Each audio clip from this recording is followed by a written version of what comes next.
नमस्ते, आप सभी का स्वागत है मेरे इस चैनल में चिराग एस्ट्रोलॉजी। और हम बात कर रहेंगे एक नए योग की, नए ट्रांजिट होने जा रहे हैं जो हम हमेशा बात कर रहे हैं कि गुरु, राहु, केतु, शनि, इन सब के ट्रांजिट हो रहे हैं। सबके चार्ट में एक योग बनने जा रहा है और वो योग बहुत इंपॉर्टेंट है और उसे पापकर्तरी योग कहते हैं। पापकर्तरी योग का जो इफेक्ट है वो क्या होता है वो समझना जरूरी है। हर किसी के योग चार्ट में ये योग बनने वाला है, क्या समय के लिए बनेगा वो भी हम बात करेंगे। मैं ब्रीफ पहले देना चाहता हूं कि ये योग क्या है, उसके बाद हम वीडियोस पे जाएंगे। ब्रीफ ये है कि पापकर्तरी योग जो होता है वो दो ग्रहों के बीच में तीसरा ग्रह आता है। लेकिन कैसे ग्रह? तो दो अशुभ ग्रह, उनके बीच में जब तीसरा कोई शुभ ग्रह आ जाता है तब ये योग बनता है, उसे पाप कर्तरी योग कहते हैं। अब यहां पर क्या होता है कि कर्तरी योग है ये, इसके दो प्रकार हैं, शुभ और पाप। तो शुभ कर्तरी योग में मैं बाद में बात करूंगा क्योंकि अभी ये योग बहुत बड़ा बनने जा रहा है, इसलिए हम बात करेंगे और उसके इफेक्ट समझना जरूरी है क्योंकि आपके लिए उस लाइफ चेंजिंग हो सकता है ये इवेंट और ये इफेक्ट।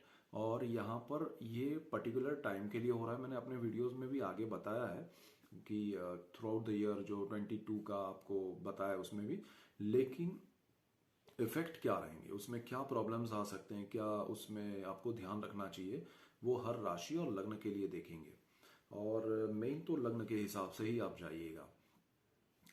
पापकर्तरी योग क्या होता है? तो पापकर्तरी योग में अभी जो राहु का ट्रांजिट हो रहा है और गुरु का भी हो रहा है और शनि का भी हो रहा है। तो राहु जो है वो कुंडली में जहां आ रहा है और शनि जहां आ रहा है, उन दोनों के बीच में गुरु आ रहा है।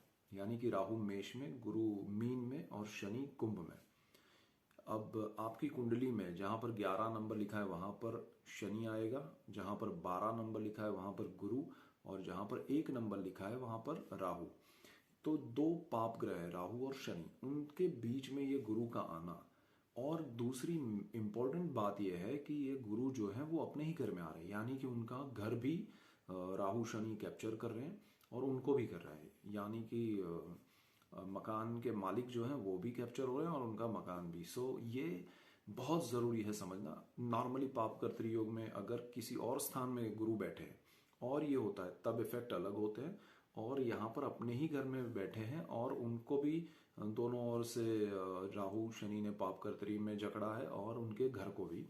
इसीलिए वो स्थान बहुत हर लग्न के लिए इंपॉर्टेंट हो जाता है समझना कि उनके चार्ट के हिसाब से वो क्या इफेक्ट देगा। और लग्न के हिसाब से इसलिए देखना चाहिए कि वो पर्टिकुलर आपका बर्थ चार्ट है और उसमें कौन सा स्थान कैप्चर हो रहा है। जैसे कि मेष लग्न के लिए 12th हाउस है, वृषभ के लिए 11th हाउस है, मिथुन के लिए 10th हाउस है।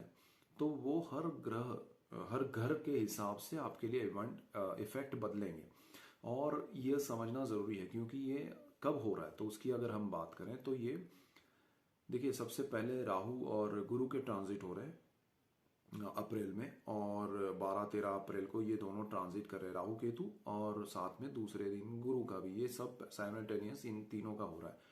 लेकिन जब तक शनि का ट्रांजिट नहीं हो रहा है तब तक ये योग नहीं बनेगा। शनि जैसे ही ट्रांजिट करेगा ये योग शुरू होगा। और शनि ही, क्योंकि राहु और गुरु ये through out the year transit करने के बाद पूरा वर्ष यहीं पर रहने वाले हैं, लेकिन आपका शनि जो है वो यहां पर आएगा और फिर कुछ समय के लिए रहेगा और फिर निकल जाएगा मकर में वापस।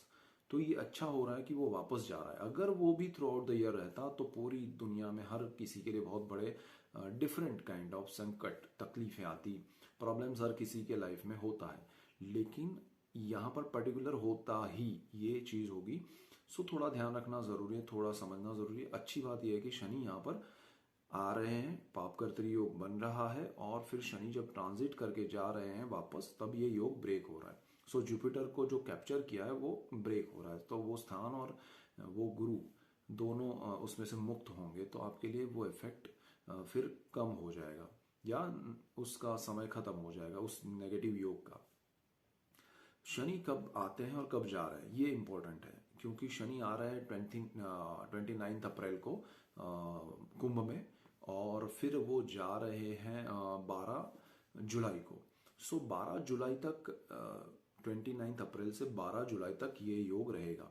लेकिन यहाँ पर शनि के जाने के बाद भी ये योग के इफेक्ट जुलाई एंड तक आपको परेशान कर सकते हैं, बिकॉज वो इतना स्ट्रांग योग बन रहा है कि वो आपके माइंड पे इफेक्ट करेगा, आपके हर थॉट पे, आपके डिसीजन पे, हर चीज़ पे इफेक्ट होगा। तो उसके 10-15 दिन तो वो इफेक्ट में ही आप रहेंगे कि अरे ये मैंने क्या किया या क्या हो गया। सो ये समझना ज़रूरी है। सो पापकर्तरी योग है। पापकर्तरी योग में इफेक्ट और क्या क्या होते हैं, तो उन स्थान को लेकर, उस ग्रह को लेकर जो पॉजिटिव होता है उसको वो नेगेटिव कर देते हैं। उसके समझिए, ग्रह को किडनैप किया है राहु और शनि ने, गुरु को, और आपके लिए, और वो जो चाहते हैं उस तरह से उसको बोलना पड़ेगा, उसको रिएक्ट करना पड़ेगा, उसको फल देना पड़ेगा, या वो फल देने लायक नहीं रहेगा, ये दोनों ही उसके हिसाब से फल देंगे। ये सामान्य भाषा में मैं आपको समझने के लिए बता रहा हूँ, ताकि आपको समझ में आए कि ये क्या इफेक्ट दे सकते हैं, क्या हो सकता है। यहाँ से आपको समझना ये है कि मैं लग्न के हिसाब से जाऊंगा तो हर लग्न वाले ये अपने पर्टिकुलर लग्न के हिसाब से ही आप देखिएगा इसको, राशि या उसकी चिंता मत कीजिएगा। दूसरा, बहुत से लोग पूछते हैं कि भी हम कैसे समझे कि लग्न कौन सा है। हमेशा मैं इतना क्लियर कहता हूँ कि मेरा एक वीडियो है जिसमें मैंने कहा है कि कुंडली कैसे देखे, पार्ट 1, उसमें सब क्लियर है, और काफ़ी 12, 13, 15 लाख लोगों ने देख लिया है, समझ में भी आया है, सबको बहुत अच्छा लगता है, क्लैरिटी है उसमें। तो आपको अगर कोई क्लैरिटी नहीं है कि भाई कुंडली क्या होती है, उसके स्थान क्या होते हैं, उसमें ग्रह क्या होते हैं, उसमें लग्न क्या होता है, राशि क्या होती है, सब कुछ आपको समझ में आ जाएगा। सो उसमें आप देखिएगा। तो ये एक चीज़ है। So that's it for today. Keep watching Chirag astrology. हम योग पे हर लग्न के लिए जा रहे हैं। सो पापकर्तरी योग को समझने की कोशिश कीजिएगा, आपके लिए बहुत इंपॉर्टेंट है। So that's it for today. Keep watching Chirag astrology. Thank you for watching. God bless you and goodbye. Thank you.